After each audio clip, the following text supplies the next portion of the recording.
Hey guys, welcome back to RevAtlas, and in today's video we're going to be taking a look at the camera review of the Realme 6 Pro smartphone. Now we have already done the camera review of the Realme 6 and this did take some more time to actually bring it out to you guys, but considering the current situation and also the fact that I would be moving to Hyderabad with my family later on in this month, I did take some extra time and sorry for that, but hopefully this will make up for it. And before we get started, please do make sure to hit the subscribe button and also turn on notifications for more videos like this. Now let's begin. The Realme 6 Pro brings in a quad camera setup. This setup is very similar to the Realme 6 with a primary 64MP Samsung GW1 sensor with f1.8 aperture and 1x1.72 in sensor size. You also get an 8MP ultra-wide f2.3 camera as well as a 2MP macro sensor. But what's different compared to Realme 6 is that instead of the 2MP monochrome depth sensor, instead you get a 12MP 2x telephoto camera with f2.5 aperture and up to 20x hybrid zoom. In our X50 Pro and Realme 6 camera reviews, we noted that Realme has changed the processing on the images and colors are now much more natural looking, unlike the phones of the past which had boosted colors. But on the 6 Pro, this actually doesn't seem like it has changed, and we do see a difference in color saturation based on quick comparisons to the Realme 6 shots. But it seems like Realme is going for a more natural look generally, so hopefully software updates will change things. Funnily enough, that isn't the only difference when we compared images to a Realme 6, and the 6 images showed higher sharpness and detail as well as better contrast, and while the 6 Pro did indeed extract more detail from the shadows, sometimes the saturation was too overpowering.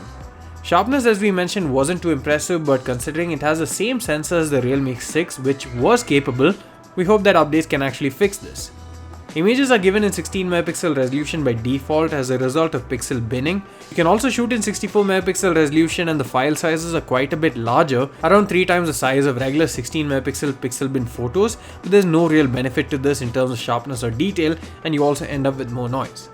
In terms of low-light performance, I can see that a lot of changes have been made to the processing and overall quality. Images are pretty good even in low-light conditions with very good exposure, sharpness and minimal shake. Noise is of course there and is quite apparent when you pixel peep, but still using night mode will help reduce that to a large extent at the cost of some smoothing. Still, we can say that Realme has made good progress in low-light conditions, and extreme low-light where the light is close to nil isn't still very good, but here again the results are better than what you have seen before from the brand, and you can also make use of the tripod mode or the pro mode in order to get better results in such situations. Portrait mode is good in terms of the blur applied as well as sharpness on the portion in focus, and this again was an area where on previous Realme phones you saw an inherent softness on the desired portion in focus as well, but they have corrected that to a large extent. The edge detection too is much improved, and while it isn't perfect, it still does very well. The Telephoto Lens is listed as a 2x hybrid optical system, and this is probably because it doesn't just rely on this telephoto camera alone to achieve the zoom level, but in fact makes use of the telephoto and primary camera details put together to achieve this. But regardless of how you achieve this, the results are good and you get much better quality than you would using just digital zoom, as you can see with the crisp details in these two photos. You can also capture up to 20x hybrid zoom photos, but we would stick to a maximum of 5x, and you would be wondering why not just capture in 2x and then crop in later. The answer to that is basically that you would get higher sharpness when shooting at 5x directly compared to cropping in later.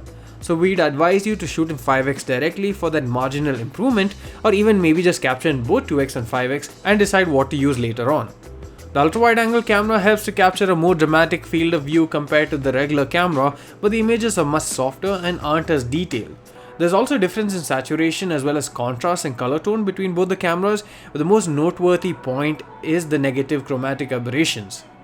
The macro camera works well in terms of being able to focus really up close and get as close to the object or subject as possible, but in terms of image quality itself, the macro camera isn't great.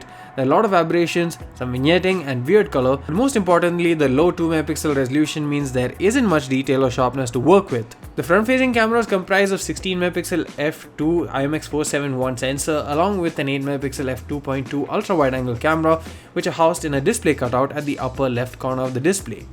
The images with the front-facing camera are good in terms of the overall look, but they have a softness to them despite turning off the beauty mode altogether. Portrait mode is good in terms of the blur, but the edge detection is a hit or miss. At times it works fairly well, but at other times it misses larger portions that shouldn't have happened. The videos max out at 4K 30fps in terms of resolution, but you can shoot in 1080p 30 or 60 modes if you wish. Only a 1080p 30fps mode has support for EIS and videos look good in this mode.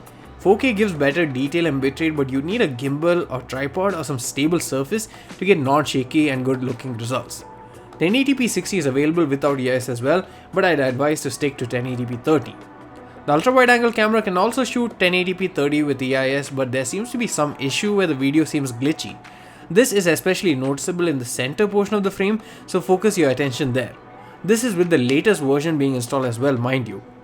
The front facing camera video is good in terms of the overall look and feel, and you get EIS with both the regular and ultra wide angle cameras, so it is a useful tool for vloggers as well. This is the front facing camera on the Realme 6 Pro capturing 1080p 30fps video. Let me know what you guys think about the overall sharpness, dynamic range, how well is capturing my voice in this scenario, and the stabilization as well. This is the ultra wide angle camera capturing 1080p 30fps video with the Realme 6 Pro. Let me know what you guys think about the overall sharpness, dynamic range, how well is picking my voice in this scenario, and the stabilization as well. Overall, while we were quite impressed with the Realme 6 cameras, especially in terms of the photography experience that it provided, it seems like the 6 Pro isn't quite there and is in fact maybe worse than the Realme 6 in terms of a photography experience. We'll have to compare them side by side in order to get a true answer for this, but that's what we feel at this point of time. Let us know if you want to see that comparison video as well. Thanks for watching this video. Please don't forget to hit the subscribe button. See you again in the next one.